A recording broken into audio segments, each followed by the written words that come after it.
तत्सत्. ओम तत्सत्. ओम तत्सत्.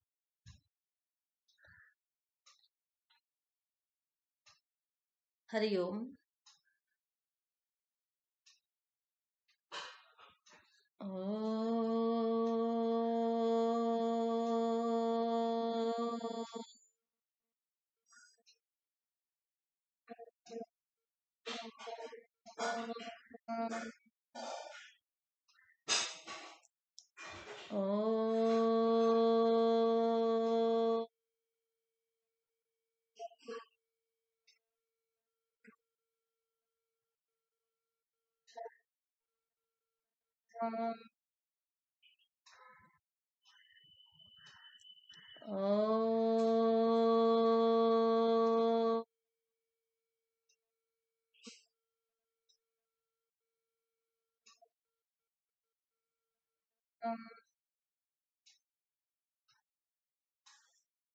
ओम श्री गणेशाय नमः. ओम श्री सरस्वत्यै नमः. ओम श्री गुरुभ्यो नमः. ओम समस्त जनकल्याणे निरतं करुणामयम् नमामि चिन्मयं देवं सद्गुरुं ब्रह्मविद्वरम्. ॐ सहना भवतु सहनौ भुनक्तु सह वीर्यं करवावहै तेजस्विनावधीतमस्तु मा विद्विषावहै. ओम शांति शांति शांतिः. वसुदेवसुतं देवं कंसचाणूरमर्दनं देवकी परमानन्दं कृष्णं वन्दे जगद्गुरुम्. गीता सुगीता कर्तव्या किमन्यै शास्त्रविस्तरैः या स्वयं पद्मनाभस्य मुखपद्माद्विनिसृता.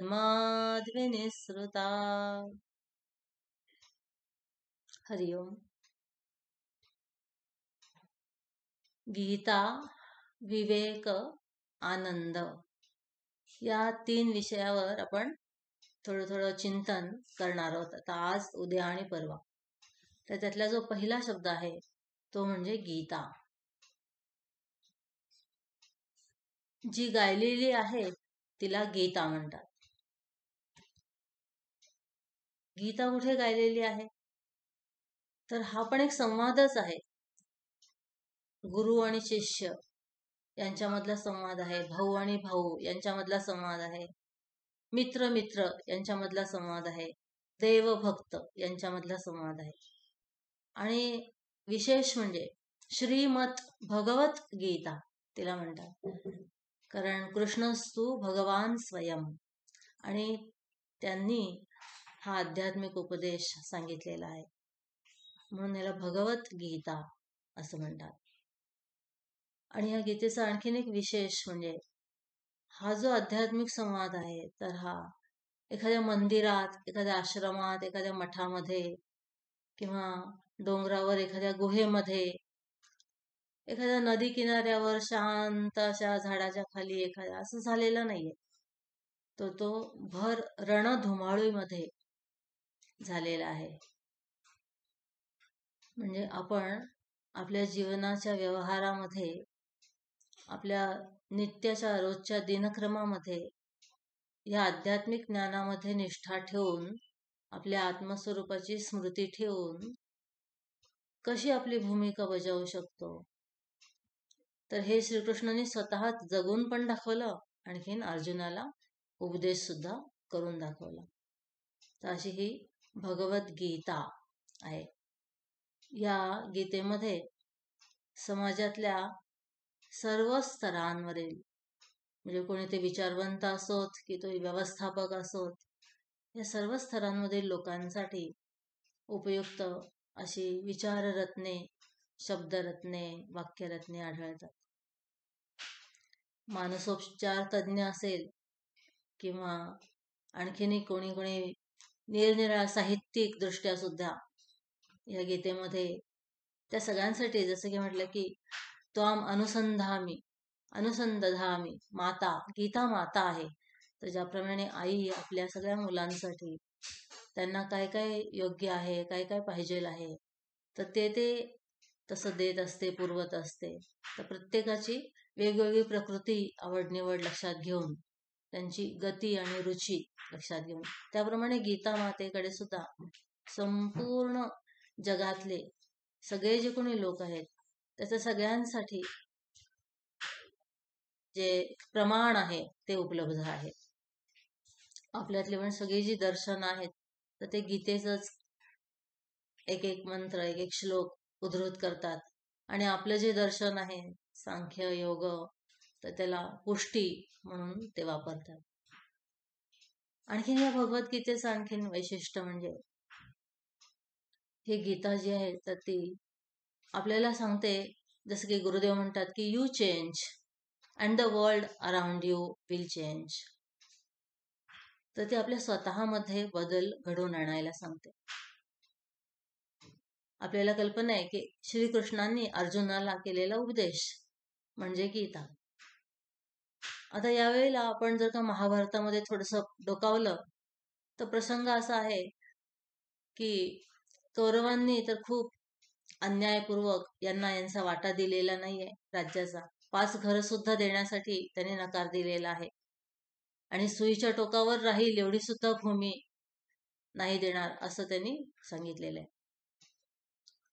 आणि याचा व्यवस्थित आपला जो न्याय्य वाटा आहे तो घेण्यासाठी 12 वर्षाच्या वनवासामध्ये अर्जुनाने पुष्कळ तपश्चर्या वगैरे करून भरपूर शस्त्र अस्त्र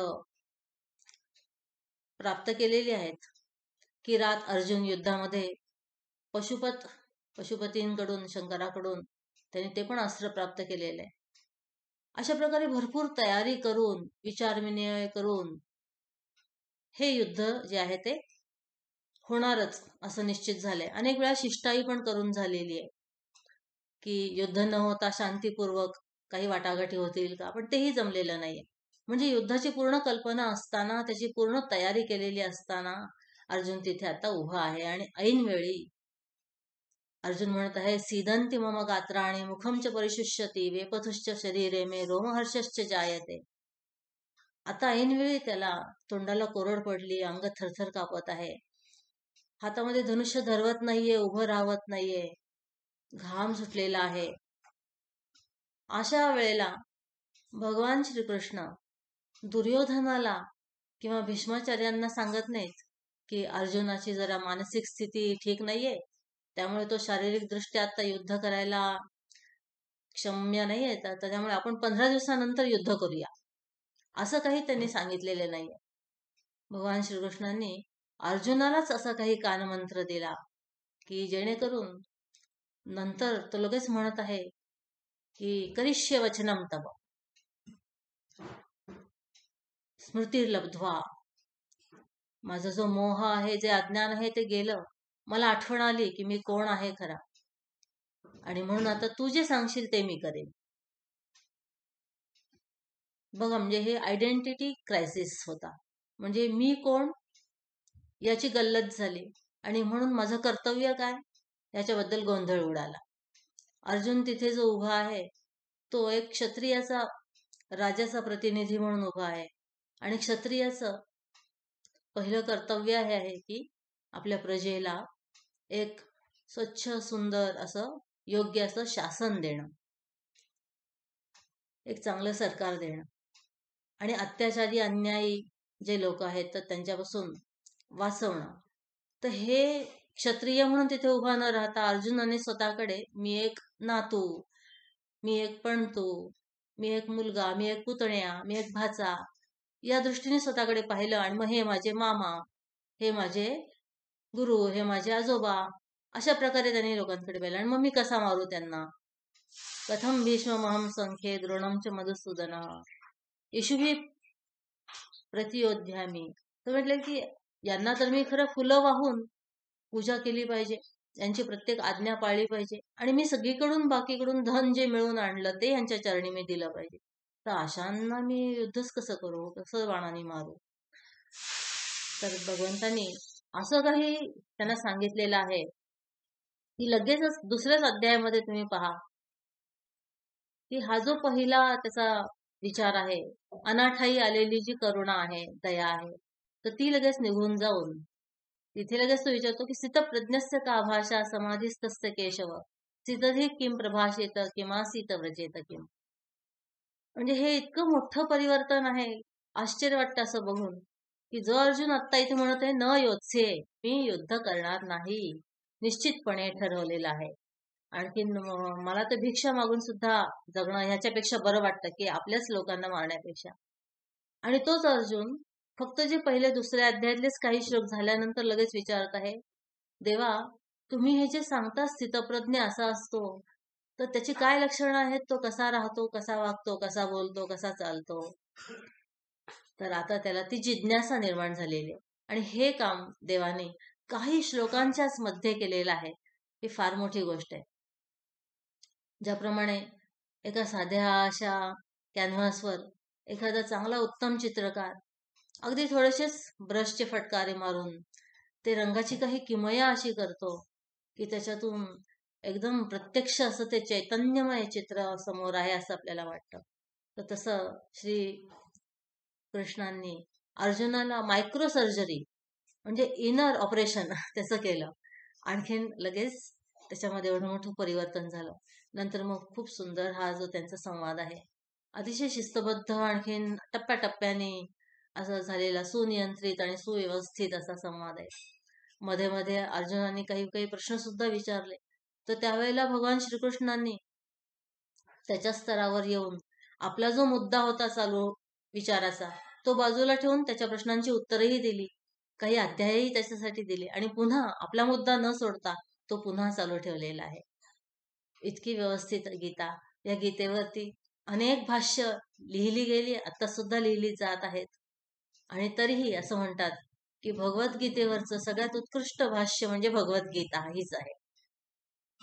सेल्फ एक्सप्लेनेटरी अशी ही भगवद्गीता आहे.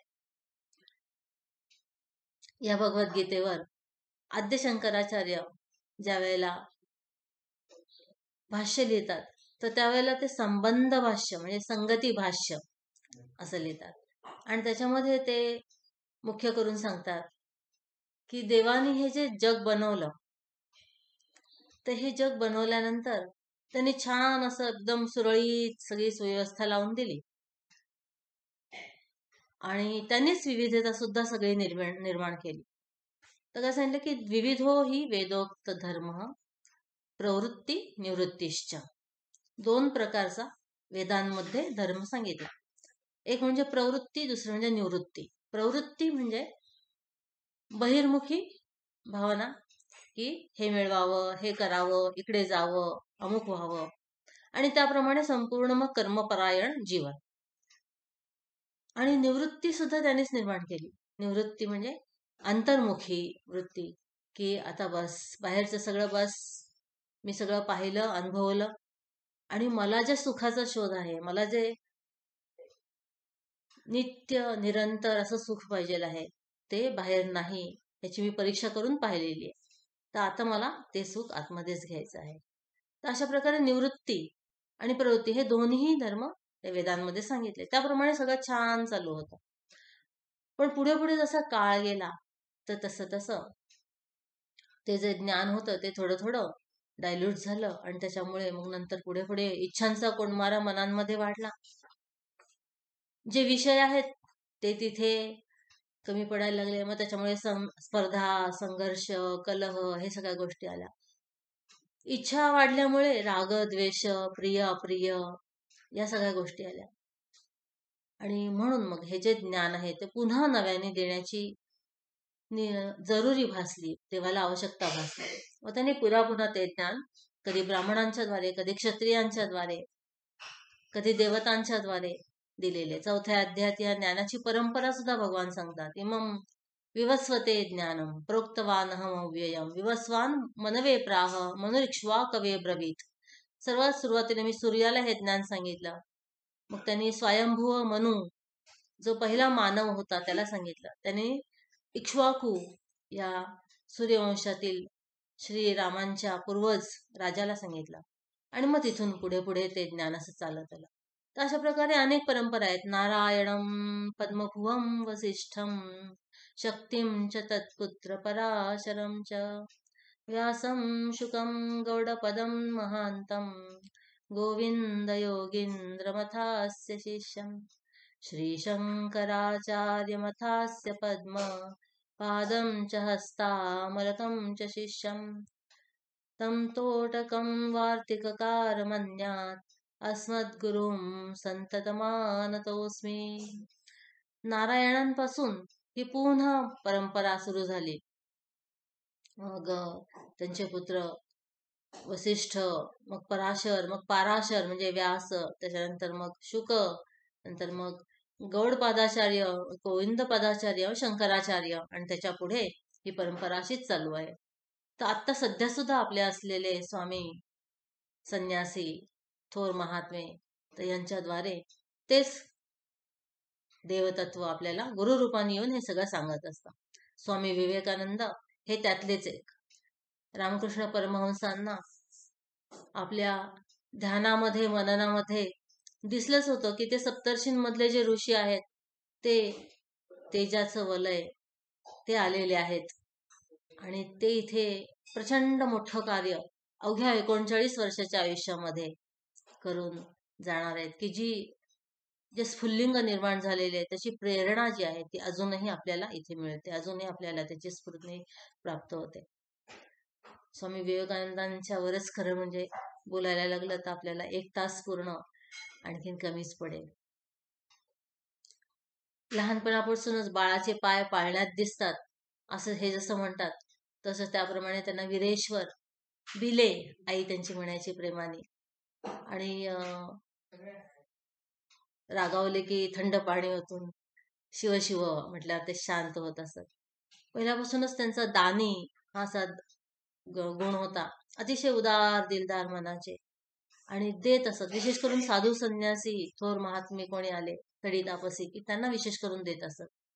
एके दिवशी आईने त्यांना वरच्या खोलीमध्येच ठेवलं. तर खालून एक जथ्था जात होता. बाऊल, बंगाली जे साधू असतात त्यातले बाऊल म्हणून असतात एक. तर ते दिसल्यानंतर त्यांनी वरूनच तिथून शाल वगैरे त्यांच्या अंगावर टाकायला त्यांना देण्यासाठी सुरुवात केली. श्रद्धा भक्ती निष्ठा पहिल्यापासून, निग्रह पहिल्यापासून मनामध्ये. एकदा एका असंच कीर्तनामध्ये त्यांनी ऐकलं की केळीच्या झाडाखाली हनुमान उभे होते. त्यांना केळी आवडतात, वानर रूपात असल्यामुळे त्यांना केळी आवडतात. तर हे झाल्यानंतर बस हनुमंताचं दर्शन घ्यायचं म्हणून जाऊन बसले एका केळीच्या झाडाखाली. आणि काय करतोस रे इथे? तर की नाही, हनुमंताची वाट पाहतोय. हे केळीचं झाड हे येतील हनुमान कधीतरी म्हणून वाट पाहतोय. अशी श्रद्धा विश्वास यांचं बळकट गाठोडं घेऊन आलेलं नरेंद्र. नरेंद्र या नावामध्ये पण पहा, नर आणि इंद्र म्हणजे संपूर्ण माणूस जे आहेत मनुष्य लोक तर त्यांचा राजा असं त्यांचं नामाभिधान झालं. कुठलंही नाव जे ठेवलं जातं त्याच्यामध्ये खूप मोठी ईश्वरी रचना असते, ती ईश्वरी योजना असते. त्याच्यामुळे नावावरून सुद्धा बरंच काही कळतं. एके दिवशी असंच ते सगळे मुलं ध्यान करण्याचा खेळ खेळत होते आणि सगळ्यांनी अगदी छान ध्यानासारखी अशी पोज घेतली व्यवस्थित आणि बसले वगैरे. पण बाकीच्या सगळ्या मुलांचं काही लक्ष नव्हतं. थोडासा फुस फुस असा आवाज आला. सगळ्यांनी बघितलं तर तिकडून एक नाग जात होता आणि त्याच्यामुळे सगळे जण घाबरून पळून गेले. आणि एवढ्या सगळ्या हालचालीमध्ये सुद्धा नरेंद्र जो आहे तो शांतपणे ध्यान करतच होता. त्याला काही कळलंही नाही की आवाज केव्हा आला, मुलं केव्हा पळाली आणि कोण आहे आपल्या जवळ, आपण कुठे काय बसलोय. त्याच्यासाठी पूर्ण जगत जणू काही नव्हतंच, अस्तित्वातच नव्हतं. शरीराचं भान नाहीसं झालेलं होतं आणि तो शांतपणे तिथे एकाग्रतेने आपल्या आत्मतत्वावर ध्यान करत होता. तर लहानच होता अगदी तिथे तेव्हा.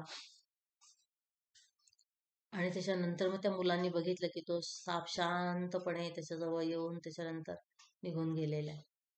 तर असं हे दिव्य व्यक्तिमत्व लहानपणापासूनच स्वतंत्र विचाराने स्वतंत्र बुद्धीने विचार करणार आणि नंतर मग त्याला अतिशय मंजूळ गोड आवाज, संगीत, स्वर, लय, ताल त्याच्या रोमारोमामध्ये. आणि मग पुढे तुम्ही ऐकलेच असेल सगळे, काल सुद्धा एक प्रवचन झालेलं आहे. रामकृष्ण परमहंसांची भेट झाली. त्यांनी नेहमीप्रमाणे सगळ्यांना विचारत त्याप्रमाणे यांनाही विचारलं की देवाबद्दल बरेच सगळे लोक बोलतात, पण स्पष्टपणे तुम्ही पाहिलाय का देव? तुमची त्याची भेट झाली आहे का? असं असेल तर सांगा. म्हणजे first hand immediate direct experience.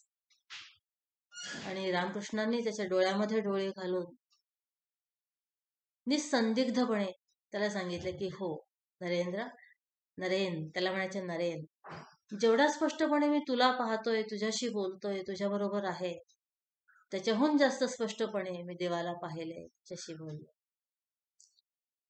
आणि हे जे त्यांचं वक्तव्य आहे आणि खुद्द त्यांचं अस्तित्वच, त्यांचं भावविभोर होणं, भावसमाधीमध्ये जाणं आणि बालवत निष्पाप निरागस असं वर्तन, रामकृष्ण परमहंस त्यांना सांगत अशी साधना कर, असं कर.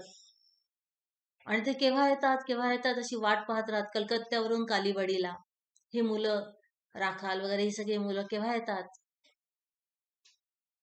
त्यांचा विरह त्यांना सहन होत नसे. ते छतावर जाऊन कलकत्त्याच्या दिशेने बघून बोलत असत, डोळ्यातून अश्रू ओघळत असत, या रे या माझ्या बाळांनो, किती दिवस झाले तुम्ही आला नाहीत, या. आणि ते आल्यानंतर मग त्यांना सगळं सांगत असत, प्रचंड प्रेमाचा वर्षाव करून. शारदा माता सुद्धा त्यांना अगोदरच कळत असं की नरेंद्र निघाला आहे कलकत्त्याहून येण्यासाठी. आणि त्यांचा निरोप आल्यानंतर ठाकूरजी सांगत शारदा मातांना की आज नरेंद्र येणार आहे, तर स्वयंपाक काही आणखीन बनवावा लागेल. तर त्या म्हणायच्या, मी आधीच त्याला आवडणारे सगळे पदार्थ बनवायला सुरुवात केलेली आहे. त्याला जे जे आवडतं खाणं पिणं ते सगळं मी अगोदरच बनवून ठेवायचं. त्यांना पूर्वकल्पनाच असे त्याची. एके दिवशी असेच रामकृष्ण परमहंस काही सांगत होते आणि तुम्ही हे करत नाही मी सांगितलेलं, मग येता तरी कशाला इथे, असं त्यांना रागावले. तर नरेंद्र म्हटला, आम्ही काही तुमच्याकडून ज्ञान वगैरे घेण्यासाठी नाही येत, तुम्ही आम्हाला आवडता, तुमच्यावर आमचं प्रेम आहे म्हणून येतो. अशा निष्कपट प्रेमाने, गाईडलेस लव, त्यांना आपलंसं करून आणि मग त्यांच्यामध्ये त्यांना जाऊन समाधीचा अनुभव दिला. असं तर हा जो विवेक आहे, त्यांचं नावच नंतर विवेकानंद त्यांनी स्वतः घेतला, तर तो सुद्धा भगवद्गीतेमध्ये कसा आलेला आहे हे आपण उद्या पाहणार आहोत. आज थोडंसं या भगवद्गीतेमध्येच आपण आणखीन थोडा शिरूया आणि विचार करूया. तर शंकराचार्य ह्या गीतेचं संबंध भाष्य लिहिताना, संगती भाष्य लिहिताना सांगतात की या जगाची जी घडी आहे ती व्यवस्थित करण्यासाठी पुन्हा भगवान देवकी नंदन या रूपाने आले आणि मग त्यांनी पुन्हा हे ज्ञान जे आहे ते अर्जुनाला दिलं. हे एक गोष्ट. आता त्याच्यानंतर ते तत्कालिक कारण काय झालं ते सांगतात. शंकराचार्य सांगतात की अर्जुनाला काय वाटलं, अहम एशाम मम एते, म्हणजे मी यांचा आणि हे माझे. हा त्याचा मुख्य प्रश्न होता, ही त्याची मुख्य समस्या होती. अहमेशाम मम येते, म्हणजे हे जे लोक आहेत हे सगळे माझे नातेवाईक आहेत. तर इथे माझं जिथं आलं तर तिथे अगोदर मी आहे, आणि जिथं मी आहे तिथे म्हणजेच अहंकार जिथे आहे तिथे अगोदर अज्ञान आहे. अज्ञान असल्याखेरीज मी, अहंकार येऊ शकत नाही, आणि मी असल्याखेरीज माझे, मला, माझ्याकडून, हे जे ममता आहे म्हणजे अहंता ममता, हे जे 2 पद आहेत तीच कष्टदायक आहेत. आणि ते अज्ञान आहे, ते कशाचं अज्ञान आहे? अर्जुनाने तर खूप साऱ्या कला, खूप सारी शास्त्र शिकले होते. इव्हन गायन वादन नर्तन हे सुद्धा ते शिकले होते. रणविद्या, धनुर्विद्या तर त्यांचा हातखंडाच होता. प्रचंड तपश्चर्या करून त्यांनी ती हस्तगत केलेली होती. द्रोणाचार्यांचे ते आवडते शिष्य होते. त्याच्यामुळे तो काही प्रश्न नव्हता लौकिक विद्यांचा. पण मी कोण आहे, हे जे आत्मविद्या आहे, आत्मज्ञान आहे, तर ते तिथे नव्हतं. आणि म्हणून भगवद्गीतेमध्ये आद्य शंकराचार्य सांगतात की हे जे अज्ञान, स्वस्वरूपाबद्दलचं अज्ञान, त्याच्यापासून आलेला मोह, कारण अज्ञान आहे तिथे मोह आहे, म्हणजे भरकटणे, चित्तवृत्ती भरकटून जाणे, की मी कोण आहे ते नक्की माहिती नाही, मग माझं काय कर्तव्य आहे त्याची कल्पना नाही, आणि त्याच्यामुळे मग सगळा गोंधळ. तर मोह, अज्ञान हे ज्ञानाने नष्ट करून, कारण त्याच्याशिवाय दुसरा त्याला पर्याय नाही. अविचार कृतो बंधो विचारेण निवर्तते. अशा प्रकारे तो ज्ञानाने नष्ट न करून, आत्मस्वरूपाचं अज्ञान आत्मज्ञानाने नष्ट करून, मग त्या स्थितीमध्ये त्याला स्थिर करणं हे गीतेचं परमकर्तव्य आहे. परम एक तसा विनियोग जो म्हणतात, किंवा एक तसा उद्देश जो म्हणतात भगवद्गीतेचा, तो आहे. आता त्या अनुषंगाने त्याला पूरक म्हणून सांगितलेलं आहे की तुझं कर्तव्य कर्म तू कर. नियतम कुरु कर्मत्वम कर्म जायो ह्य कर्मणः. नक्कीच आळशासारखं बसून राहण्यापेक्षा आपलं जे कर्तव्य कर्म आहे ते करणं जास्त चांगलं आहे. आणि हे कर्तव्य करून चित्तस्य शुद्ध हे कर्म न तू वस्तूपलब्धये वस्तुसिद्धीर विचारेण न किंचित कर्मकोटीभिः. जोपर्यंत आपलं चित्त मलिन आहे, मलिन म्हणजे खूप इच्छा आकांक्षा, खूप अस्वस्थता, अस्थिरता असलेल्या, रागद्वेष यांनी लडबडलेलं, तर असं जे अस्थिर चित्त आहेत, तर ते स्थिर होण्यासाठी कर्ममार्ग, मार्ग हे ठीक आहे. तर आपल्यामध्ये असलेला वासनांचा कोंडमारा जो आहे, तर तो जाण्यासाठी हे कर्तव्य कर्म समर्पण भावनेने, कर्मयोगाच्या भावनेने करणं आवश्यक आहे. जसं की आपल्याला आपल्या मनामध्ये, बुद्धीमध्ये थोड्या वेळाने कुठला विचार येणार आहे ते माहिती नसतं. आता इथून पुढे 10 मिनिटांनी तुमच्या मनात कुठली इच्छा येणार आहे, कुठली वृत्ती येणार आहे, आपण सांगू शकत नाही. पण 10 मिनिटांनी कुठले ना कुठले विचार येतातच. आणि ते कुठून येतात? ते कुठून बाहेरून पोस्टाने किंवा कुरिअरने येत नाहीत, आपल्या मनातूनच येतात. तर ते जे अव्यक्त शरीर आपलं, किंवा कारण शरीर त्याला म्हणतात, तर तिथे तो वासनांचा, म्हणजे पूर्वी अनेक वेळा केलेल्या कर्मांच्या संस्कारांचा, सूक्ष्म अशा संस्कारांचा साठा असतो, की जो आपल्याला माहिती नसतो.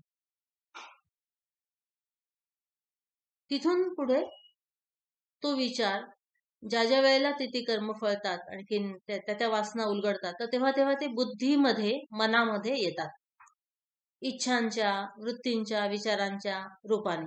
त्यावेळेला जर का आपण सावध असू, तर आपल्याला कळेल की हा विचार माझ्या मनात आला, ही इच्छा माझ्या मनात आली, ही वृत्ती आता सध्या माझ्या मनात आली. असं केव्हा कळेल? जर का आपण सावधान असू तर.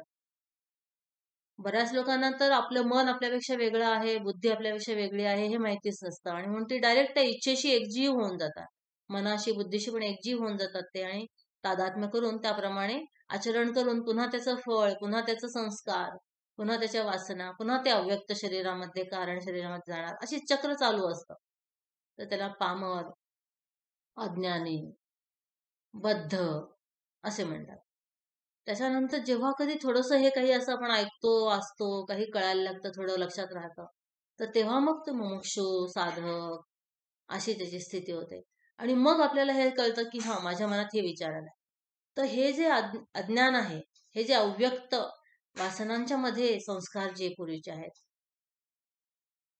तर ते आपल्या पूर्वकर्मांमुळे तिथे पडत असतात. आणि ज्ञान झाल्यानंतर काय होतं? तर ते जे अज्ञान अव्यक्त शरीरामधले आहे, तर ते नष्ट होतात. ध्यानाच्या प्रक्रियेमध्ये सुद्धा अशा अनेक ज्या स्पृहा आकांक्षा आपल्या मनामध्ये असतात, जे अजूनपर्यंत आलेलेच नाहीत मन बुद्धीच्या स्तरावर, त्यामुळे आपल्याला त्यांची कल्पनाच नाही, पण ते ओझं मात्र आहे तिथे. म्हणून आपल्याला तो परमानंद जो आहे, तो निखालस आनंद जो आहे, सुख जे आहे, ते काही अनुभवाला येत नाही, किती आपण त्याच्याबद्दलच्या गोष्टी वाचल्या किंवा ऐकल्या तरी. तर हे ज्ञानानेच नष्ट होतं. आणि म्हणून हे ज्ञान देऊन आत्म्याचं जे अज्ञान आहे, अविद्या जी आहे, तर ती नष्ट करणं हे गीतेचं प्रथम प्रयोजन आहे. आणि म्हणून हे कर्म जे सांगितलंय, कर्मयोग जो सांगितलाय, तोही गीतेमध्ये सांगितलाय, तो साधन म्हणून सांगितलेला आहे. आणि त्याच्यानंतरचं जे प्रत्यक्ष साधन आहे, अंतरंग साधन आहे, ते म्हणजे ज्ञानाचं. या कर्मयोग, भक्तियोग, ध्यानयोग, भगवद्गीतेमधले योग जरी आपण पाहायला लागलो, तरी ते पण कितीतरी देवानी निरनिराळ्या प्रकाराने वेगवेगळ्या शैलीमध्ये सांगितलेले आहेत. गीतेमध्ये ब्रह्मयोग सुद्धा आहे, एक अविकंप योग 10व्या अध्यायात येतो, अभ्यास योग 12व्या अध्यायामध्ये येतो. तर अशा अनेक प्रकारचे योग, ह्या जे नेहमीचे आपले योग आहेत तसेच सांगितलेले आहेत. त्यालाच त्यांनी वेगवेगळं थोडं रूप देऊन, ज्याप्रमाणे एखादा कुशल शिक्षक निरनिराळ्या प्रकारे सांगून ते आपल्या विद्यार्थ्यांमध्ये ठसवतात ते ज्ञान, कुठल्या ना कुठल्या प्रकारे ते त्यांच्या स्मरणात राहील असा प्रयत्न करतात. तर तसं अगदी देवाने सांगितलेलं आहे, हृदय एक झाले, या हृदयीचे त्या हृदय घातले. ते दोघ जण एकच आहेत. ज्ञानेश्वरीमध्ये तर माऊली फार सुंदर मध्ये मध्ये वर्णन करतात, असं की ते असे काही एक एक शब्द बोललेले आहेत की अर्जुन पूर्ण त्याचं व्यक्तिमत्व जे आहे ते लीन करून टाकतो श्रीकृष्णांमध्ये, आणि तो पूर्ण एकत्वाला जातो. श्रीकृष्णांना भीती वाटते की बापरे, यांनी जर का एकत्व आत्ताच साधलं तर मग हे जो दुसरेपणाचा जो आनंद आहे, तर तो कसा घेऊ. रामकृष्ण परमहंस म्हणतात की साखर खोण्यात काय आनंद आहे, साखर खाण्यात आनंद आहे. साखर खाण्यासाठी आपण वेगळे आणि साखर वेगळी असं झालं पाहिजे. तर त्याप्रमाणे हा जो ब्रह्मानंद आहे, तर तो हा जो भक्तीचा आनंद आहे, गोडवा आहे, माधुर्य आहे, हा जो ज्ञान देण्याचा आणि घेण्याचा जो आनंद आहे, तो घेण्यासाठी द्वैत पाहिजे थोडं जरी. पावसचे रत्नागिरीजवळ जे पावस आहे, तिथे स्वामी स्वरूपानंद होऊन गेले, तर त्यांच्या प्रार्थनेमध्ये असंच लिहिले, देव भक्त असे द्वैत अद्वयत्व न खंडिता, दाखवी देव देवेशा प्रार्थना ही तुला ता. अशा प्रकारे भगवान श्रीकृष्ण वारंवार मध्ये मध्ये अर्जुनाला सांगतात आणि त्याला पुन्हा पुन्हा द्वैतामध्ये आणतात, तो जरी त्या अद्वैतामध्ये वाहून जात असला तरी. आणि ते बाकी ठेवून मग संपूर्ण गीता जी आहे ती पूर्ण करतात. या भगवद्गीतेमध्ये भवगीता असे काही श्लोक आपल्याला अभ्यासाच्या दृष्टीने वेगवेगळ्या पैलूंनी, वेगवेगळ्या दृष्टिकोनातून आपण त्यांचा अभ्यास करू शकतो. एक आहे भवगीता, म्हणजे जिथे जिथे देवाने सूचना दिल्या की नित्य सत्वस्थो भव, मच्चित्त भव, मनमना भव, मदयाजी, तर ते ज्या सूचना आहेत तशा, तर त्या घेऊन आपण त्याच्याबद्दल विचार करू शकतो. भगवान म्हणतात दुसऱ्याच अध्यायात की नित्य सत्वस्थ भव, आत्मवान भव. तू जो स्वतः तू आहेस तर तोच होऊन राहा. जसे की गुरुदेव सांगतात स्वामी चिन्मयानंद की established in your self, act on in the world. तर त्याप्रमाणे भगवान सांगतात नित्य सत्वस्थ भव. मग कसं व्हायचं नित्य सत्वस्थ, म्हणजे काय, की सतत सात्विक गुणामध्ये राहायचं. तर ते म्हणजे काय, मग ते पुढे त्यांनी जाऊन हे सांगितले दुसऱ्या अध्यायात, आणि पुढे जाऊन 14व्या अध्यायात हे गुण जे आहेत सत्व रज तम हे स्पष्ट केले. आणि त्याच्यानंतर पुढे 17व्या आणि 18व्या अध्यायामध्ये सात्विक आहार, सात्विक कर्म, सात्विक कर्ता, सात्विक बुद्धी, सात्विक सुख, सात्विक धृती, सात्विक यज्ञ, सात्विक तप, ह्या सगळ्या गोष्टी पुढे समजावून सांगितल्या. म्हणजे व्यवस्थित धीर धरून आपण समजून घेत घेत ही भगवद्गीता जर का वाचली तर आपल्याला एक प्रकारचा उच्च असा आनंद त्याच्यामध्ये होतो. तर अशी ही भवगीता ही पण अतिशय सुंदर अभ्यास करण्यासाठी. त्याचप्रमाणे ही गीता जी आहे तर ती निश्चितपणे एक बौद्धिक आनंद तर आहेच आहे त्याच्यामध्ये तार्किक, पण व्यावहारिक दृष्ट्या सुद्धा व्यवहारामध्ये वेदांत कसा वापरावा हे सुद्धा आपल्याला ती सांगते. आपल्या परमपूज्य गुरुजी स्वामी तेजोमयानंदजींचं एक छोटस पुस्तक आहे व्यावहारिक वेदांत, अतिशय प्रसिद्ध झालेलं असं पुस्तक ते. तर त्याच्यामध्ये त्यांनी अगदी थोडक्यात असं सांगितलं की या भगवद्गीतेमध्ये व्यवहारासाठी दैनंदिन जीवनामध्ये आपल्या एक स्थिरता येण्यासाठी, एक प्रकारची उन्नती येण्यासाठी कसं वागावं ते सांगितलेलं आहे. तर उदाहरणार्थ 6व्या अध्यायामध्ये 8वा-9वा जो श्लोक आहे तर त्याच्यामध्ये सांगितलं की जितात मनः प्रशांतस्य परमात्मा समाहितः शीतोष्ण सुख दुःखेषु तथा मानापमानयोः. इथे गुरुजी सांगतात की आपण रोजचं जीवन जगत असताना आपल्याला 3 प्रकारे सगळ्याशी सामना करावा लागतो. म्हणजे जे जे प्रसंग, जे जे घटना घडतात रोजच्या आपल्या दैनंदिन जीवनामध्ये, तर 3 प्रकारे आपण वागतो. तर एक तर पहिलं जे वस्तू असतात, वस्तू म्हणजे वस्तू, पदार्थ, भांडी, कपडे ह्या सगळ्यांशी आपल्याशी आपला काही संबंध येतो, काही आपल्याला त्याच्याकडून काम करून घ्यावं लागतं, त्या वस्तू वापरतो आपण, ठेवतो, घेतो, देतो, हे करतो. त्यानंतर दुसरं जे आहे ते म्हणजे शीत उष्ण, काही प्रसंग असे घडतात, काही परिस्थिती अशी येते सुखाचा दुःखाचा, कधी उन्हाळा, कधी पावसाळा, कधी हिवाळा, कधी आता हे जसं आपण 2 वर्ष पाहत आहोत परिस्थिती कशी आहे बाहेरची, त्याप्रमाणे परिस्थिती, दुसरी गोष्ट ते वस्तू, आणि तिसरी गोष्ट म्हणजे व्यक्ती. तर आपल्या पूर्वीच्या कर्मांप्रमाणे ज्या ज्या व्यक्तींच्या मध्ये आपण आहोत, आपले निजी निकटचे नातेवाईक असोत, किंवा आपल्या ऑफिसमधले असोत, किंवा आपले समाजाच्या काही संस्थेमधले असोत, किंवा कुठलेही आपले राष्ट्रातले, तर निरनिराळ्या व्यक्तींशी संबंध येतो, निरनिराळ्या परिस्थितीशी संबंध येतो, आणि निरनिराळ्या वस्तूंशी संबंध येतो. अशा प्रकारे आपलं रोजचा जो दिवस आहे तो जात असतो. तर या भगवद्गीतेचा हा जो आत्ता श्लोक आपण म्हटला, शीतोष्ण सुख दुःखेषु तथा मानापमानयोः, तर इथे काय सांगितलं की परिस्थिती जी आहे तर त्या परिस्थितीशी कसं आपण वागायचं. तर म्हणलं की तिथे म्हणलं की आगमापायनो नित्या तांस्थिती क्षस्व भारत.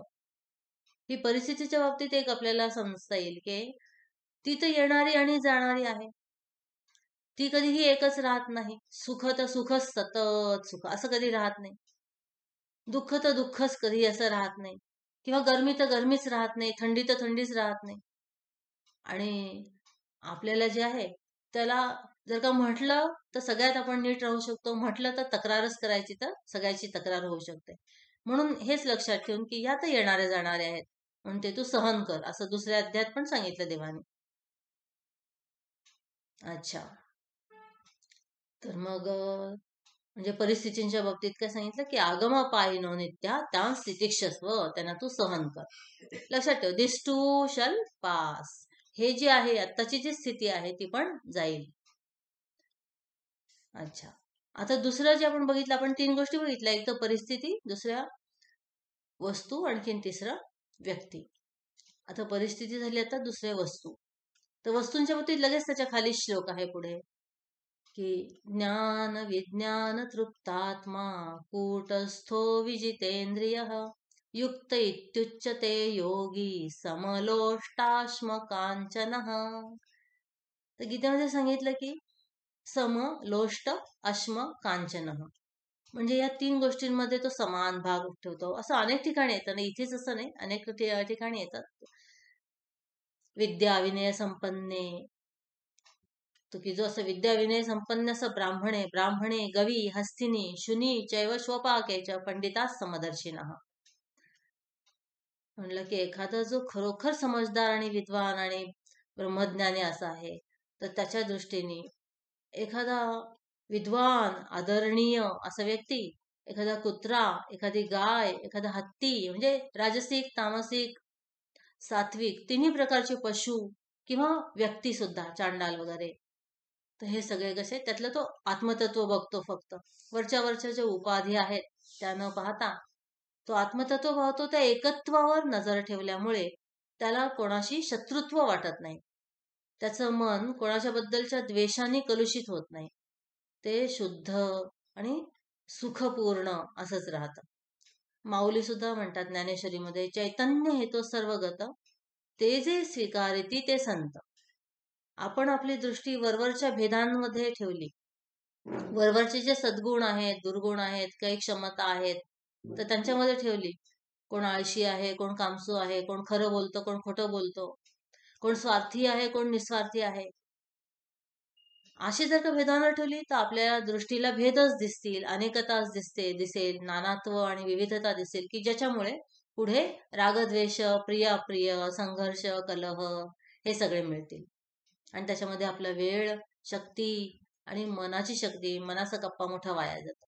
आणि तेच आपण जर का आपली दृष्टी अशी प्रशिक्षित केली की एक तत्व जे आहे, सगळ्यांच्या मध्ये एक तत्व असणे, पण केवळ अस्तित्व आहे, सगळ्यांच्या मध्ये शुद्ध ज्ञान, की ज्याच्यामुळे त्यांना त्यांना ते ज्ञान आणि त्यांना ते या जगाच्या विषयांचं ज्ञान आणि जगाच्या विषयांचं अज्ञान, हे दोन्ही त्या ज्ञानामुळे होतं. ते चित तत्व आहे. आणि त्याचप्रमाणे प्रत्येकाला काही ना काहीतरी प्रिय आहे आणि प्रत्येक गोष्टीला कोणाला तरी आवडण्याची क्षमता आहे, म्हणजे प्रियत्व जे आहे ते आहे. तर अशा प्रकारे सच्चित आनंद हे तत्व सगळ्यांच्या मध्ये एकच आहे. त्या तत्वावर जर का दृष्टी ठेवण्याची आपण सवय केली तर मग आपल्याला स्थिर आणि शांत आणि आनंद स्वरूप असं राहून आपली साधना जी आहे ती पुढे करता येते. आपलं जीवन जे आहे ते थोडं स्थिर होतं. अन्यथा नुसतं फुटबॉल सारखं आपण इकडे तिकडे फेकलो जातो ह्या मनाच्या भावनांमध्ये. जितके आपण मनाच्या आहारी जाऊ, मनाने सांगितलं हे चांगले तर झाले आपण चांगले तिथे, मनाने सांगितलं की हे वाईट झालो, पण मनाचे गुलामच होऊन जातो. मनामध्ये जी वृत्ती येते त्याप्रमाणे आपण अक्षरशः त्याचे नोकर असल्यासारखे, छू म्हटलं की झालो आपण, बोलायला लागलो, ते करायला लागलो, हे पाहिजे म्हटलं की ते वणवण वणवण करून ते प्राप्त करण्यासाठी धावायला लागलो. पण हे जर का ज्ञान आपण प्राप्त करून घेतलं तर मग त्या मनाच्याही पलीकडे जाऊन, मन म्हणजे मी नाही, त्यामुळे त्याच्यामध्ये आलेला विचार म्हणजे माझा नाही, मग बुद्धीप्रमाणे नीट विचार करून त्याप्रमाणे आपण वागू शकतो. तसं इथे म्हणतात की समलोष्टाश्म कांचन. लोष्ट म्हणजे मातीचं ढेकूळ, आश्म म्हणजे दगड आणि कांचन म्हणजे सोनं. आता एखादं मातीचं ढेकूळ, एखादा दगड आणि एखादं सोनं असलं, त्याच्यामध्ये सम कसा काय भाव ठेवायचा? म्हणजे मग तो अव्यवहारीच आहे का? तर म्हणजे नाही. समभाव याचा अर्थ असा की प्रत्येक गोष्टीचं मूल्य जे आहे ते योग्य ते मूल्यमापन करून त्याप्रमाणे त्याच्याशी व्यवहार करणं, म्हणजे ती समता झाली. जसं की एक म्हणतात त्याच्यामध्ये, ते मोठी तलवार मिळाली, रहीमन प्राप्य बडन को छोटो दीज नडार, जहां काम आए सुई क्या करे तरवार. म्हटलं की मोठं मिळालं की छोटं टाकून नको देऊ. जिथं सुईची गरज आहे तिथे तलवारीने काही काम होणार नाही. तलवारीने आपण काही फाटलं तर शिवू शकणार नाहीये, तर त्याच्यामुळे सुईचं काम सुईच करेल, म्हणून सुई पण राहू दे. तर तसं इथे म्हटलं की जी गोष्ट, आता सोनं आहे तर सोन्यामध्ये ठीक आहे, खूप मोठं पर्चेसिंग पॉवर जे आहे, म्हणजे मूल्य जे आहे, विनिमय मूल्य, विनियोग मूल्य ते खूप आहे. पण जर का आपल्याला बीज लावायचं असेल आणि रोपटं वाढवायचं असेल तर सोन्यामध्ये आपण लावू शकत नाही, तिथे मातीच पाहिजे. आणि एखादं कुत्रं आपल्या अंगावर भुंकत असेल तर आपण त्याला सोनं फेकून मारणार नाही, पण दगड मात्र मारू. तर म्हणजे समलोष्टाश्म कांचन, हा मातीचं ढेकूळ, दगड आणि सोनं, ह्या तिघांच्या ज्या किमती आहेत, त्यांचं जे स्थान आहे जीवनामधलं, ते योग्य प्रकारे जाणून त्याप्रमाणे त्याच्याशी वर्तन करणं. बँकेमध्ये ठेवायचं झालं तर आपण दगड किंवा मातीचं ढेकूळ नाही ठेवणार, पण सोनंच ठेवू. पण अन्नधान्य जे आहे ते मातीतूनच उगवतं, हे भुकेला आपल्याला तेच अन्नधान्य उपयोगी पडतं, सोनं नाही उपयोगी पडणार. तर हे लक्षात ठेवून त्याचा पण आपण मान ठेवू. तर समलोष्टाश्म कांचन म्हणजे जीवनामध्ये वस्तूंशी जेव्हा आपण व्यवहार करतो तर त्यावेळेला प्रत्येक वस्तूचं योग्य मूल्यमापन करून त्याचं स्थान आपण ओळखून, कोणालाही अतिरिक्त महत्व नाही म्हणजे पैसा सगळं काही पैसा असं नाही. तर पैसा हे पण एक साधन आहे, साध्य नाही. जीवनासाठी पैसा आहे, पैशासाठी जीवन नाही, हे लक्षात ठेवून असं कितीतरी मोठी एक यादीच काढतात आजकाल ऑफिसमध्ये वगैरे लावलेली असते की you can buy with money bed but not sleep. You can buy with money food but not hunger. You can buy with money all the luxuries but not happiness. तर तुम्ही पैशाने काय काय विकत घेऊ शकता आणि काय काय विकत घेऊ शकत नाही, याचं तारतम्य करून यालाच विवेक म्हणतात. गीता विवेक. तर ते लक्षात ठेवून त्याप्रमाणे व्यवहार करणं असं भगवद्गीता सांगते. अशा प्रकारे परिस्थितीमध्ये समता, शीतोष्ण सुख दुःखेषु तथा मानापमानयोः. आता हे खरं एक एक गोष्ट हे पण ह्यातली बघितली तर त्याच्यावरही आपण खूप मोठं चिंतन करू शकतो. जसं की सांगितलं की इथे मान अपमान ह्या दोघांच्याही मध्ये तो समान राहतो. भज गोविंदम मध्ये आद्यशंकराचार्य म्हणतात, मा कुरु धन जन यौवन गर्वम हरति निमेषात् काल सर्वम मायामयमदमिखिलं बुद्ध्वा ब्रह्मपदं तं प्रविश विदित्वा भज गोविन्दं गोविन्दं भज मूढमते. तू कशाचा खूप अभिमान करू नको, कशाचा खूप गर्व करू नको, कारण काय हे सगळं क्षणिक आहे. इथलं जे आहे ते क्षणिक आहे. आपण विशेष करून आता ह्या 2 वर्षाच्या काळात सुद्धा बघितलं की आपलं स्वतःचं अस्तित्व, आपलं जीवन सुद्धा किती क्षणिक आहे. नलिनी दलगत जलमती तरलम तद्वत जीवितम अतिशय चपलम. कमळाच्या पाकळीवरच्या एखाद्या थेंबाप्रमाणे आपलं जीवन आहे. कधी वाऱ्याचा झोक येईल, ते कमळ हालेल डुलेल आणि आपलं जीवन संपेल.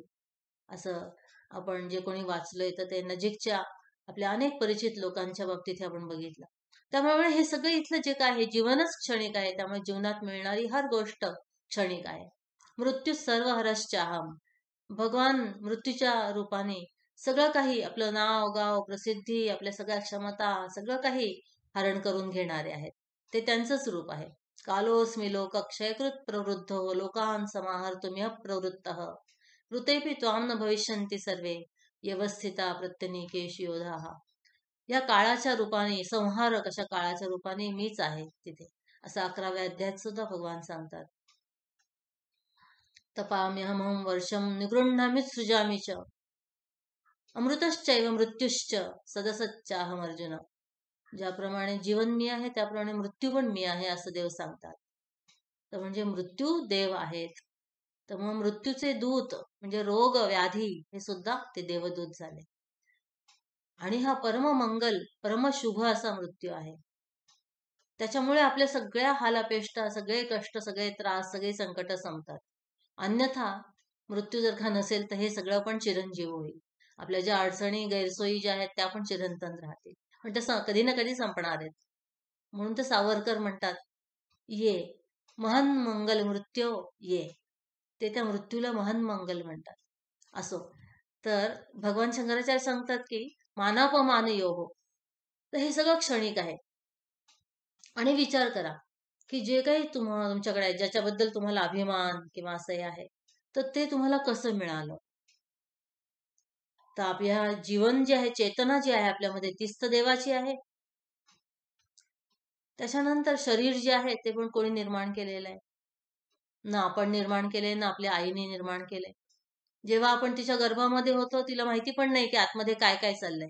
हात पाय कधी निर्माण होत आहेत, हृदय कधी निर्माण होत आहे, डोकं कसं बनवलं जात आहे, श्वसन संस्था पचन संस्था कशी निर्माण होते, तिला काही माहिती नाही. अंतर्यामी, अंतर्बाह्य, सर्वगत, सर्वव्यापी, सर्वज्ञ अशा परमेश्वरांनीच ते निर्माण केलेले. म्हणजे हे शरीर, ही चेतना, ही प्रेरणा, ही शक्ती देवाने दिली. त्याच्याचप्रमाणे व्यवहारात जरी बघितलं तरी आपण आपलं कुटुंब, आपले जे परिवार आणि सगळे समाज, तर हे सगळ्यांनी म्हणून सहकार्य केल्यामुळे जे आपण आत्ता आहोत ते आहोत. आपल्या सगळ्या क्षमता, कला जे काही आपल्यामध्ये असेल. कोणी चांगलं गायक असेल तर त्याला पहिल्यांदा सगळे स्वर शिकवणारे कोणीतरी आहेत, त्याचं गाणं सहन करणारे शेजारी आहेत, आणि म्हणून तो आता जो काही आहे तो आहे. अशा प्रकारे आपल्या असण्यामध्ये, आपल्या यशामध्ये किंवा आपल्या कर्तृत्वामध्ये अनेक लोकांचं योगदान आहे. हे जर का आपण बघितलं तर आपलं मन कृतज्ञतेने भरूनच जाईल, आणि मग गर्व अभिमान काही राहणार नाही. आणि सगळ्यात बेसिक मूलभूत अशी जी गोष्ट आहे ती म्हणजे अशी आहे की श्रुती जे सांगतात ते सांगतात की तुम्ही अनंत तत्व आहात, अमर्याद, अगाध, असीम असं तुमचं आत्मतत्व आहे. नित्य निरंतर अविनाशी, देश काल वस्तू अपरिच्छिन्न, पूर्ण असं तत्व आहे. आणि आपण अज्ञानामुळे आपल्या स्वतःला काहीतरी मर्यादित असं मानून घेतो. बघा, मान किंवा अभिमान हा जो शब्द आहे तो मा या संस्कृत धातूपासून आला, की ज्याच्यापासून माप घेणे वगैरे ना, आपल्या मराठीत सुद्धा माप तो शब्द आला तिथे. तर मी येते अनेन, तर इथे मान, प्रमाण सुद्धा शब्द त्याच्यापासून आलाय. तर मान म्हणजे मोजमाप. बुद्धीशी तादात्म्य साधून, म्हणजे आपण काय म्हणतो मी म्हणजे बुद्धी, असं एकात्मता करून आपण स्वतःबद्दल काहीतरी एक मर्यादित संकुचित अशी कल्पना करून घेतो की मी म्हणजे इतकी, मी इतकी सुंदर, मी इतकी तरुण, मी इतकी यशस्वी, मी इतकी श्रीमंत, मी इतकी बुद्धिमान, मी इतकी कर्तृत्ववान. अशा प्रकारे आपण स्वतःच्या बुद्धीशी तादात्म्य करून स्वतः खरं म्हणजे आत्मतत्व अनंत असताना त्याच्या विरुद्ध जाऊन आपण स्वतःला मोजमाप करून त्याच्यात बद्ध करून घेतो, त्याला म्हणतात मान. आणि मग लोकांनी ते मानलं तर आपल्याला वाटतं माझा मान ठेवला त्यांनी. आपण जेवढी आपली कल्पना केली त्यापेक्षा लोकांनी जास्त आपल्याला हे दिलं, श्रेय दिलं, तर म्हणतं माझा सन्मान केला ह्यांनी. आणि आपण जेवढी आपली कल्पना केली चुकीने, अज्ञानाने, त्याच्यापेक्षा कमी जर का आपल्याला त्यांनी मोजलं तर म्हणतं माझा अपमान केला त्यांनी. अशा प्रकारे हे मान मुळात चुकीचं असल्यामुळे अपमान किंवा सन्मान ह्या पण दोन्ही गोष्टी तुलनात्मकच आहेत, सापेक्षच आहेत. श्रुती जे सांगत आहे ते सांगत आहे की तुम्ही तर असीम आहात, अमेय आणि अमित असं तुमचं हे रूप आहे. तर आता जर का आपण नीट विचार केला तर मग अशी स्वतःबद्दलची छोटीशी कल्पना करून तेच मी आणि एवढं चांगलं असं म्हणणं हे समजदारी आहे का? खरी म्हणजे तर तिथं नासमजी आहे. एक असेच गृहस्थ होते मुंबईला, आणि त्यांचा प्रचंड मोठा बंगला होता, आणि त्याच्यामध्ये त्यांनी खूप देशोदेशीवरून आणलेलं सामान ठेवलं होतं, आणि त्यांना त्याचा सगळ्याचा खूप चांगला अभिमान होता. आणि ते कोणी आलं की आपलं सगळं घर दाखवत असत. एके दिवशी एक साधू त्यांच्याकडे आले, तर ते साधूंना पण सगळं दाखवत होतं, पहा हा माझा हॉल, हे सगळे आरसे आहेत ना, हे बेल्जियम वरून आणलेत, आणि ह्या टाईल्स आहेत ना ह्या इटालीवरून आणल्यात, इटालियन टाईल्स आहेत. आणि त्या संपूर्ण मोठ्या त्यांच्या हॉलमध्ये एक अख्ख्या पृथ्वीचं असं मोठं नकाशा चित्र लावलेलं होतं. तर साधू त्या चित्राकडे गेले आणि म्हटले की हा हे चित्र छान आहे, इथे भारत कुठे आहे? तर म्हटलं की ह्या भारत संपूर्ण जगाच्या नकाशामध्ये बघा हा इथे अंगठ्या एवढा भारत दिसतोय. अच्छा, ह्याच्यामध्ये मुंबई कुठे आहे? तर ही तर ठिपका आहे ना, हा ठिपका तो मुंबईचा आहे. या मुंबईमध्ये हे जे तुमचं गाव आहे ते कुठे आहे? वरळी. तर ते वरळी आहे, ती नाही इथे दिसणार. ते या मुंबईच ठिपक्या एवढी आहे इथे, फक्त वरळी कशी दिसेल तिथे? अच्छा, आणि त्याच्यामध्ये तुमचं हे घर ते कुठे आहे? ते तर शक्यच नाही दिसणार बिलकुल याच्यात. अच्छा, म्हणजे थोडस आपण व्यापक विचार केला तर अख्ख्या ब्रह्मांडाच्या दृष्टीने ही आपली आकाशगंगा, त्या आकाशगंगेतील एक सूर्य, ती सूर्यमाला, तिचे अनेक ग्रह, त्यातली एक पृथ्वी, त्यातले अनेक देश, त्यातला एक राज्य, एक देश, त्यातला राज्य, त्यातला जिल्हा, त्यातलं गाव, आणि त्यातलं आपलं घर, आणि त्यातले आपण, दर्या में खसखस. तर याचप्रमाणे आपण काळाच्या दृष्टीने पण विचार केला तरी सुद्धा आपलं जे काही आहे ते आपल्या जन्मतारीख आणि मृत्यूची तारीख ह्याच्यामध्येच घडणार. आणि काळ तर अनंत आहे, त्याच्या पलीकडे पसरलेला. शिवाजी महाराज, समर्थ रामदास, स्वामी विवेकानंद, परमपूज्य गुरुदेव स्वामी चिन्मयानंद, शंकराचार्य, भगवान वेदव्यास, असे जे अनेक संत महात्मे होऊन गेले की त्यांनी प्रचंड कार्य सगळ्यांसाठी केलं, तर त्यांची आत्ता आपण आठवण काढतोय. पण कोट्यावधी लोक अशी होऊन गेली की ज्यांचं आता नावही आपल्याला माहिती नाही. खुद्द आपलं नाव तर 200-300 वर्षानंतर कोणाला माहिती असेल का? कोणीतरी आपली आठवण काढेल का? कारण सगळे किड्यामुंग्यासारखं आपण आपल्यासाठीच जगतो फक्त, आणि तेच अज्ञानातच राहणं पसंत करतो.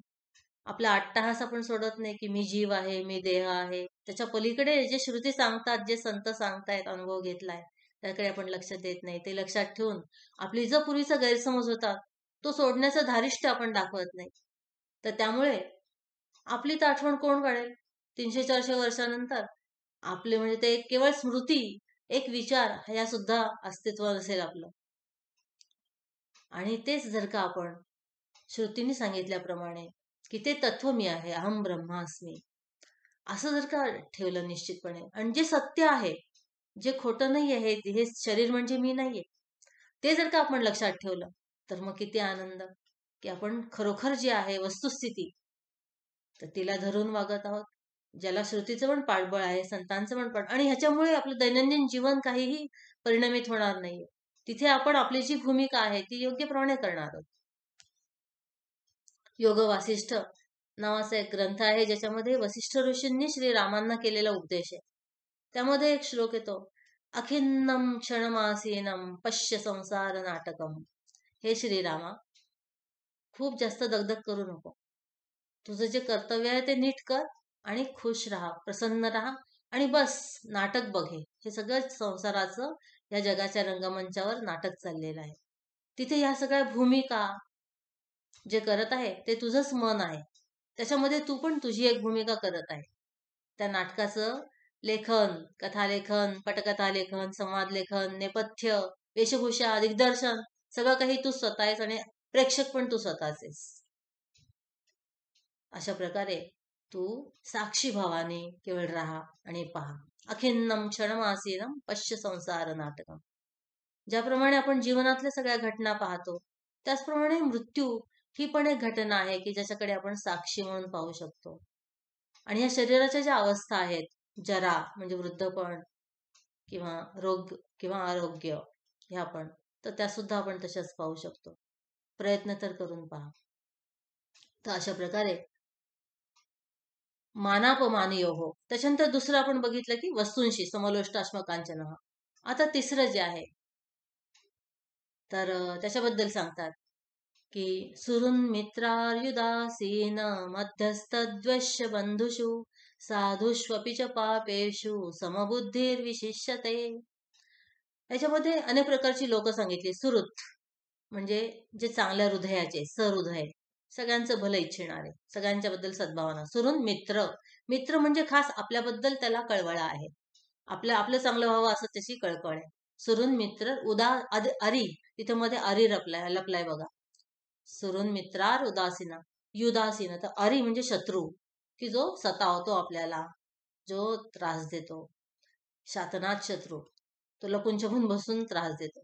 सुहृद मित्र अरी उदासीन. उदासीन म्हणजे बस त्यांनी आपल्या मनाची बैठक अशी उंच ठेवली आहे, आणि तो ह्या खालच्या क्षुल्लक ज्या गोष्टी आहेत, क्षुद्र अशा ज्या गोष्टी आहेत, ज्या व्यक्तींशी संबंधित आहेत, शरीरालाच मी म्हणून नाही करतात, तर त्याच्यात लक्ष घालत नाही तो. उदासीन आणि इंडिफरंट या अर्थाने पण त्रयस्थ, फक्त त्याला कोणाचं काही नाही, कशामध्ये काही नाही इंटरेस्ट. सुहृद मित्रार उदासीन. मध्यस्थ, मध्यस्थ म्हणजे दोन्ही पक्षांचं चांगलं इच्छिणारा, तो त्याच्यासाठी चांगला प्रयत्न करणारा. सुहृद मित्रार उदासीन. मध्यस्थ. द्वेष्य, द्वेष्य म्हणजे शत्रुभाव ठेवणारे, आपल्याशी विनाकारणच आपल्याशी मत्सर ईर्ष्या करणारे. द्वेष्य बंधुषु, बंधू म्हणजे नातेवाईक आपले. तर ह्या सगळ्यांच्या मध्ये तो समान भाव ठेवतो. या सगळ्यांच्या मध्ये पुन्हा तेच एक तत्व आहे असं समजून तो समान भाव ठेवतो. अशा प्रकारे भगवद्गीता जी आहे ती व्यवहारामध्ये वेदांत कसा जगावा हे सुद्धा सांगते आपल्याला. गीता, विवेक, आनंद. तर त्यापैकी गीता ह्याच्यावर थोडासा विचार आज आपण केला. आता उद्या आपण गीतेमधला जो विवेक आहे तो, आणि गीतेमधले सार जे आहे, तर ते म्हणजे साध्य काय जीवनाचं, साधक म्हणजे कोण, साधना कशी करायची, आणि सिद्ध जो आहे त्याची लक्षणं काय आहेत, या 4 मुद्द्यांवरून विवेक जो आहे त्याच्यावर थोडासा विचार करूया.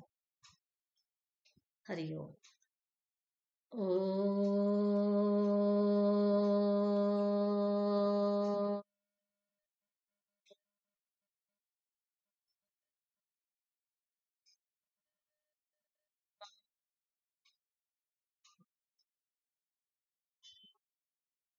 ॐ स्वस्ति प्रजाभ्यः परिपालयन्तां न्यायेन मार्गेण महीं महिषाः गोब्राह्मणेभ्यः शुभमस्तु नित्यं लोकाः समस्ताः सुखिनो भवन्तु काले वर्षतु पर्जन्यः पृथिवी सस्यशालिनी देशोऽयं क्षोभरहितः ब्राह्मणाः सन्तु निर्भयाः ॐ सर्वेषां स्वस्तिर्भवतु सर्वेषां शान्तिर्भवतु सर्वेषां पूर्णं भवतु सर्वेषां मङ्गलं भवतु सर्वे भवन्तु सुखिनः सर्वे सन्तु निरामयाः सर्वे भद्राणि पश्यन्तु मा कश्चित् दुःखभाग् भवेत् असतो मा सद्गमय तमसो मा ज्योतिर्गमय मृत्योर्मामृतङ्गमय ॐ पूर्णमदः पूर्णमिदं पूर्णात् पूर्णमुदच्यते पूर्णस्य पूर्णमादाय पूर्णमेवावशिष्यते